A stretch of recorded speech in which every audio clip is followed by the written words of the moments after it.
শুরু হয়েছে। তাহলে মেহেরগড় সভ্যতা কবে শুরু হয়েছিল? 7000 বিসিতে, এবং এই সভ্যতা চলছিল 3200 বিসি পর্যন্ত। তাহলে আমরা এখানে কি দেখতে পাচ্ছি যে মেহেরগড় সভ্যতা 7000 বিসিতে শুরু হয়েছে, অর্থাৎ খ্রিস্টপূর্বে শুরু হয়েছে, এবং 3200 খ্রিস্টপূর্ব পর্যন্ত এই সভ্যতা চলছিল। অর্থাৎ এই সভ্যতার সময়কাল ছিল হচ্ছে 7000 বিসি থেকে 3200 বিসি। তাহলে আমরা এখানে দেখতে পাচ্ছি মেহেরগড় সভ্যতা প্রায় 4000 বছর পর্যন্ত স্থায়ী ছিল, এবং পৃথিবীর যত সভ্যতা আছে তার মধ্যে সব থেকে দীর্ঘতম সভ্যতা, অর্থাৎ সব থেকে বেশি সময় স্থায়িত্ব লাভ করেছিল তোমার এই মেহেরগড় সভ্যতা। তাহলে মেহেরগড় সভ্যতা 7000 থেকে 3200 খ্রিস্টপূর্ব পর্যন্ত চলছিল, এবং এই সময়কালের মধ্যে 3টে যুগ পার হয়ে গেছে, অর্থাৎ 3টে যুগ নিয়ে তোমার মেহেরগড় সভ্যতা চলছিল। তাহলে সেই 3টে কি কি যুগ ছিল? যেমন প্রাচীন প্রস্তর যুগ, মধ্যপ্রস্তর যুগ এবং নব্যপ্রস্তর যুগ। এই 3টে যুগেই মেহেরগড় সভ্যতার উপস্থিতি তোমার লক্ষ্য করা গেছে। তাহলে পৃথিবীর দীর্ঘস্থায়ী সভ্যতার নাম কি হবে? মেহেরগড় সভ্যতা। তাহলে এই সভ্যতা কটা যুগের মধ্যে চলছিল বা কটা যুগের মধ্যে স্থায়িত্ব করছিল? 3টে যুগ, অর্থাৎ প্রাচীন প্রস্তর, মধ্যপ্রস্তর এবং নব্যপ্রস্তর যুগে এই সভ্যতার যে বিস্তার, অর্থাৎ এই সভ্যতা যে চলছিল সেই তথ্য আমরা পেয়েছি। তাহলে মেহেরগড় সভ্যতার সময়কাল আমরা জানলাম। এরপরে আমরা জানবো মেহেরগড় সভ্যতা আবিষ্কার করেছে কে? মেহেরগড় সভ্যতা আবিষ্কার করেছিল 1974 থেকে 86 খ্রিস্টাব্দের মধ্যে ফরাসি প্রত্নতত্ত্ববিদ জ্যাঁ-ফ্রাঁসোয়া জারিজ। তাহলে কে আবিষ্কার করেছে? জ্যাঁ-ফ্রাঁসোয়া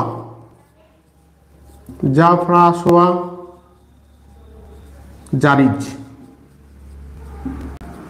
তাহলে মেহেরগড় সভ্যতার আবিষ্কার করেছে 1974 থেকে 86 সালের মধ্যে ফরাসি প্রত্নতাত্ত্বিক জ্যাঁ-ফ্রাঁসোয়া জারিজ। তিনি প্রথম খনন কার্যের মাধ্যমে এই মেহেরগড় সভ্যতাকে আবিষ্কার করেছিলেন। তাহলে এই মেহেরগড় সভ্যতা বর্তমানে কোথায় অবস্থান করেছে? তাহলে আমরা এখানে একটা মানচিত্র এঁকেছি এবং এই মানচিত্রে সেটা দেখানো হয়েছে। বর্তমানে মেহেরগড় সভ্যতা যে দেশ অবস্থান করেছে সেটা হচ্ছে পাকিস্তান। তাহলে পাকিস্তানে দুটো পাহাড় রয়েছে, একটা হচ্ছে ক্ষীরথর পর্বত আর একটা হচ্ছে সুলেমান পর্বত। আর এই ক্ষীরথর এবং সুলেমান পর্বতের মাঝে অবস্থান করেছে কাচ্চি সমভূমি। তাহলে কি সমভূমি অবস্থান করেছে? কাচ্চি সমভূমি। আর এই কাচ্চি সমভূমিতেই তোমার মেহেরগড় সভ্যতা বিকশিত হয়েছিল। তাহলে কোথায় হয়েছিল? ক্ষীরথর এবং সুলেমান পর্বতের মাঝে যে কাচ্চি সমভূমি রয়েছে, ডট ডট দিয়ে দেখানো হয়েছে, তাহলে কাচ্চি সমভূমিতেই তোমার মেহেরগড় সভ্যতা বিকশিত হয়েছিল। তাহলে কাচ্চি সমভূমির কাছাকাছি একটা গিরিপথ রয়েছে, যে গিরিপথের নাম হচ্ছে তোমার বোলান গিরিপথ। কি গিরিপথ? বোলান গিরিপথ। তাহলে মেহেরগড় সভ্যতা কোন গিরিপথের কাছে অবস্থান করেছে? বোলান গিরিপথের কাছে অবস্থান করেছে। পরীক্ষা আসে যে মেহেরগড় সভ্যতা কোন গিরিপথের কাছে অবস্থান করেছে, তাহলে সেটা কি হবে? বোলান গিরিপথ। তাহলে মেহেরগড় সভ্যতা তোমার বোলান গিরিপথের কাছে অবস্থান করেছে। এছাড়া বর্তমানে যে মেহেরগড় সভ্যতার অবস্থান, তা থেকে সব থেকে কাছে যে শহর অবস্থান করেছে সেই শহরের নাম হচ্ছে তোমার পাকিস্তানের কোয়েটা শহর। তাহলে কি শহর আছে? কোয়েটা। এই কোয়েটা শহর হচ্ছে পাকিস্তানের পশ্চিম দিকে অবস্থান করেছে, এবং এই মেহেরগড় সভ্যতা থেকে প্রায় 150 কিলোমিটার দূরে অবস্থান করেছে। তাহলে বর্তমানে মেহেরগড় সভ্যতা থেকে সব থেকে নিকটতম যে বড় শহর, সেই বড় শহরের নাম হচ্ছে তোমার কোয়েটা। তাহলে মেহেরগড় সভ্যতা যেখানে গড়ে উঠেছিল সেইখান থেকে প্রায় 150 কিলোমিটার দূরে এই কোয়েটা শহর অবস্থান করেছে। এগুলো তোমার প্রতিযোগিতামূলক পরীক্ষাতে আসে যে মেহেরগড় সভ্যতা যেখানে অবস্থান করেছে তার কাছাকাছি বড় শহর কি আছে? কোয়েটা শহর। মেহেরগড় সভ্যতা কোন গিরিপথের কাছে অবস্থান করেছিল? বোলান গিরিপথের কাছে অবস্থান করেছিল। মেহেরগড় সভ্যতা কোন সমভূমিতে গড়ে উঠেছিল? কাচ্চি সমভূমিতে তোমার মেহেরগড় সভ্যতা গড়ে উঠেছিল। এছাড়া বলে যে কোন পর্বতের মাঝে মেহেরগড় সভ্যতা বিকশিত হয়েছিল? ক্ষীরথর এবং সুলেমান পর্বতের মাঝে তোমার মেহেরগড় সভ্যতা বিকশিত হয়েছিল। তাহলে এই গেল হচ্ছে তোমার মেহেরগড় সভ্যতার যে অবস্থান রয়েছে সেই অবস্থান। এরপরে আমরা মেহেরগড় সভ্যতা সম্পর্কে আরো বিশদে জানবো। তোমার মেহেরগড় সভ্যতার প্রথম স্থায়ী বসতি শুরু হয়। কি শুরু হয়েছিল? স্থায়ী বসতি। তাহলে পৃথিবীতে প্রথম যে স্থায়ী বসতি, সেই স্থায়ী বসতি কোথায় শুরু হয়েছিল? এই মেহেরগড় সভ্যতাতেই তোমার স্থায়ী বসতি শুরু হয়েছিল। মেহেরগড় সভ্যতার আগে মানুষ এক জায়গা থেকে অন্য জায়গায় ঘুরে ঘুরে বেড়াতো, স্থায়ীভাবে তাদের বসবাস ছিল না। এবং ধীরে ধীরে মানুষ উন্নত হতে থাকে, এবং উন্নত হতে থাকে সেই সময় প্রথম যে বসতি স্থাপন করে সেটা হচ্ছে তোমার এই মেহেরগড় সভ্যতাতে। তাহলে পৃথিবীর প্রথম স্থায়ী বসতি গড়ে উঠেছে তোমার মেহেরগড় সভ্যতায়। এছাড়া তোমার স্থায়ী কৃষিকার্য কি আছে? স্থায়ী কৃষি। তাহলে স্থায়ী যে কৃষিকার্য সেইটাও পৃথিবীর প্রথম বিকশিত হয়েছিল এই মেহেরগড় সভ্যতাতেই। এবং এই কৃষিকার্যের সময় যে যে ফসল চাষ করা হতো সেগুলো হচ্ছে তোমার গম, যব, বার্লি। তাহলে গম, যব এবং বার্লি। তাহলে পৃথিবীর প্রথম স্থায়ী কৃষিকার্য শুরু হয় মেহেরগড় সভ্যতায়। এবং এই জায়গায় যে কৃষি ফসলগুলো চাষ করা হতো সেগুলো হচ্ছে গম, যব এবং বার্লি। আর এই গম হচ্ছে প্রথম এই মেহেরগড় সভ্যতাতেই চাষ করা হয়। তাহলে গম পৃথিবীর কোথায় প্রথম চাষ করা হয়েছিল? এই মেহেরগড় সভ্যতাতে। ঠিক আছে। তাহলে স্থায়ী কৃষিকার্য মেহেরগড় সভ্যতায় কি কি ফসল চাষ করা হতো? গম, যব এবং বার্লি। এই ফসলগুলো তোমার এই মেহেরগড় সভ্যতায় চাষ করা হয়েছিল। এছাড়া মেহেরগড় সভ্যতাকালে তোমার স্থায়ী পশুপালন শুরু হয়। তাহলে কি শুরু হয়েছিল? স্থায়ী পশুপালন। তাহলে মেহেরগড় সভ্যতায় স্থায়ী পশুপালনও শুরু হয়েছিল। আর আমরা আগে জানি যে পৃথিবীর প্রথম যে পোষ মেনেছিল যে প্রাণী সেটা হচ্ছে তোমার কুকুর। তাহলে সেটা কি মেনেছিল? কুকুর। তাহলে সেটা কোন সভ্যতায়? মেহেরগড় সভ্যতায়। তাহলে পৃথিবীর প্রথম পোষ মানা প্রাণী হচ্ছে কুকুর। মানুষ যখন স্থায়ী পশুপালন করতে শুরু করে সেই সময় প্রথম এই কুকুরই মানুষের কাছে প্রথম পোষ মেনেছিল। তাহলে প্রথম পোষ মানানো পশু হচ্ছে কুকুর, এবং স্থায়ী পশুপালন শুরু হয় হচ্ছে এই মেহেরগড় সভ্যতাতে। এছাড়া তোমার মেহেরগড় সভ্যতায় তামা এবং ব্রোঞ্জ, তামা এবং ব্রোঞ্জের আবিষ্কার হয়। তাহলে মেহেরগড় সভ্যতায় কোন ধাতুর আবিষ্কার হয়েছিল? তামা এবং ব্রোঞ্জ। এখান থেকে কোশ্চেন আসে যে মেহেরগড় সভ্যতায় কোন ধাতুর আবিষ্কার হয়নি? তাহলে মেহেরগড় সভ্যতায় যে ধাতুর আবিষ্কার হয়নি সেটা হচ্ছে লোহা। তাহলে মেহেরগড় সভ্যতায় কোন ধাতু আবিষ্কার হয়নি? লোহা। কিন্তু কোন ধাতু আবিষ্কার হয়েছিল? তামা এবং ব্রোঞ্জ। তামা ব্রোঞ্জের আবিষ্কার বা ব্যবহার শুরু হয় হচ্ছে তোমার মেহেরগড় সভ্যতাতেই প্রথম। এছাড়া তোমার চাকার আবিষ্কার, চাকা। তাহলে চাকার আবিষ্কার কোথা থেকে শুরু হয়েছিল? এই মেহেরগড় সভ্যতাতেই। এবং এই সভ্যতার মানুষ তোমার মাটি দিয়ে চাকা তৈরি করেছিল। কি তৈরি করেছিল? মাটি দিয়ে। তাহলে মাটির চাকার আবিষ্কার শুরু হয় কোন সভ্যতাকালে? মেহেরগড় সভ্যতা কালে। এছাড়া এখান থেকে আরো যে প্রশ্নগুলো এসে থাকে বা মেহেরগড় সভ্যতার যে বিষয়গুলো উল্লেখযোগ্য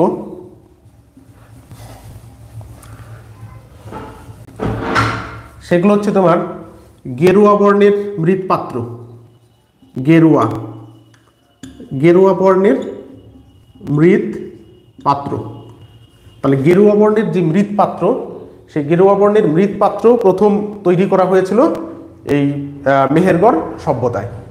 তাহলে আমরা এখান থেকে দেখছি যে মেহেরগড় সভ্যতায় অনেক বিষয় ছিল যেটা প্রথম শুরু হয়েছিল। তাহলে স্থায়ী বসবাস শুরু হয়েছিল, স্থায়ী কৃষিকার্য শুরু হয়েছিল, স্থায়ী পশুপালন শুরু হয়েছিল, চাকার আবিষ্কার হয়েছিল, তামা এবং ব্রোঞ্জের আবিষ্কার শুরু হয়েছিল।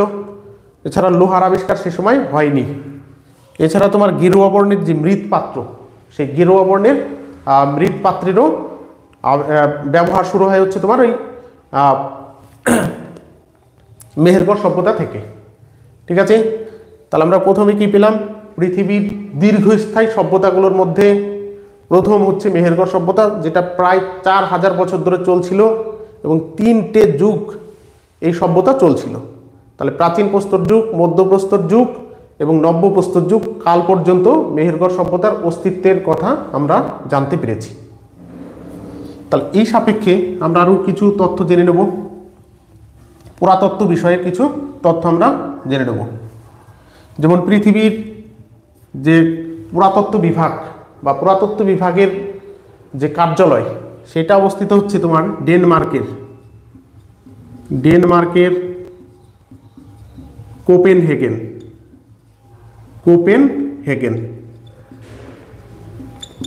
তাহলে আন্তর্জাতিক পুরাতাত্ত্বিক বিভাগের প্রধান কার্যালয় কোথায় অবস্থিত? ডেনমার্কের কোপেনহেগেন। এবং ভারতের ক্ষেত্রে যে পুরাতাত্ত্বিক বিভাগের কার্যালয় সেটা হচ্ছে মধ্যপ্রদেশের এমপি ভূপাল। তাহলে ভারতের পুরাতত্ত্ব বিভাগের যে প্রধান কার্যালয় সেটা কোথায় অবস্থান করেছে? তোমার মধ্যপ্রদেশের ভোপাল। আর এর বর্তমান নাম হচ্ছে ইন্দিরা গান্ধী রাষ্ট্রীয়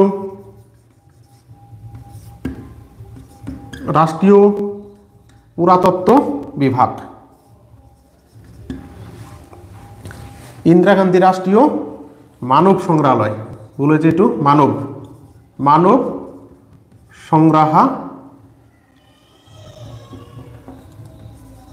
সংগ্রহালয়। তাহলে কি আছে? ইন্দিরা গান্ধী রাষ্ট্রীয় মানব সংগ্রহালয়।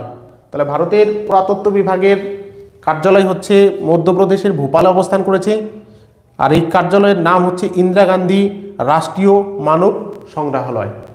এইখানে তোমার মানুষের যে বিভিন্ন পুরাতাত্ত্বিক যে উপাদানগুলো সেই উপাদানগুলোর এখানে সংরক্ষণ করা হয়েছে এবং এ থেকে মানব সভ্যতা যে ধীরে ধীরে বিকশিত হয়েছে সেই সম্পর্কে আমরা জানতে পারি।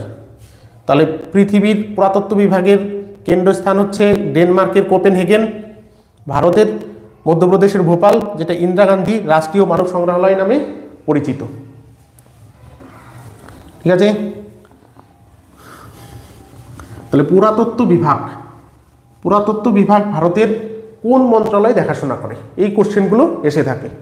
তাহলে পুরাতত্ত্ব বিভাগ ভারতের সংস্কৃত মন্ত্রণালয়।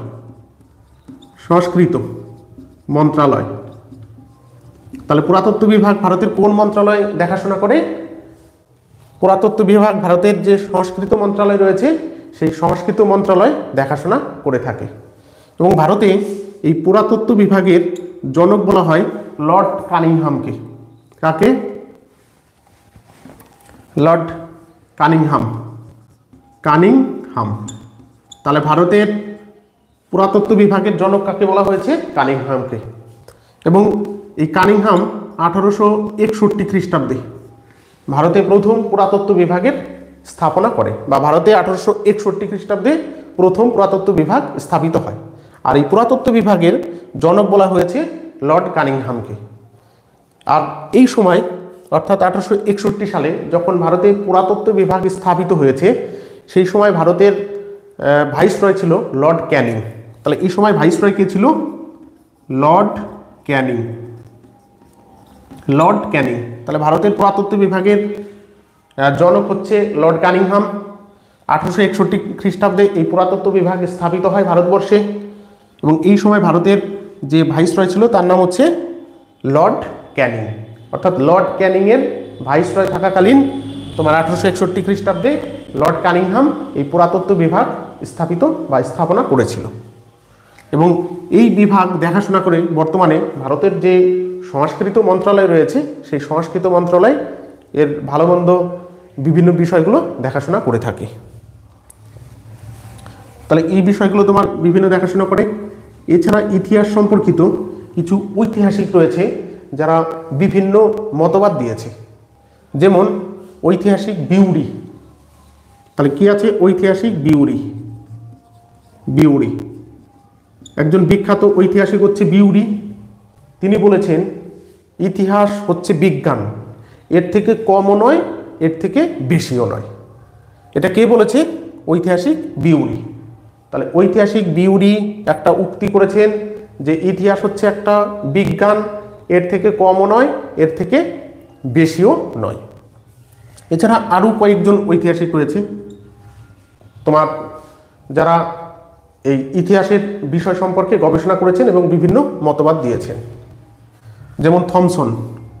তাহলে একজন বিখ্যাত ঐতিহাসিকের নাম কি আছে? থমসন। এই ব্যক্তি তোমার প্রত্নতাত্ত্বিক যে উপাদান, সেই প্রত্নতাত্ত্বিক উপাদানের উপর ভিত্তি করে ইতিহাসকে 3টে যুগে শ্রেণীবিভাগ করেছে। তাহলে কে? ঐতিহাসিক থমসন। তাহলে কি করেছে উনি?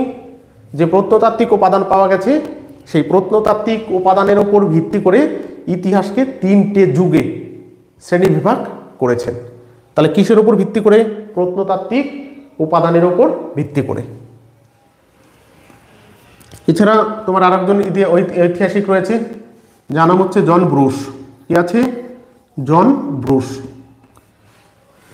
এবং জন ব্রুস আলাদা দৃষ্টিভঙ্গিতে তোমার ইতিহাসে শ্রেণীবিভাগ করেছে।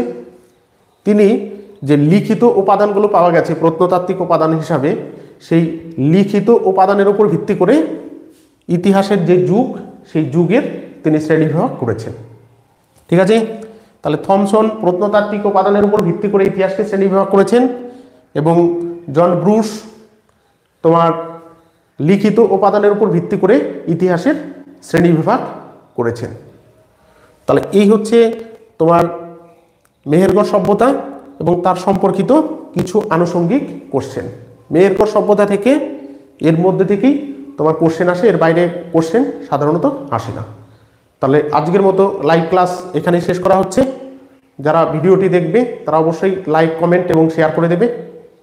ধন্যবাদ সবাইকে।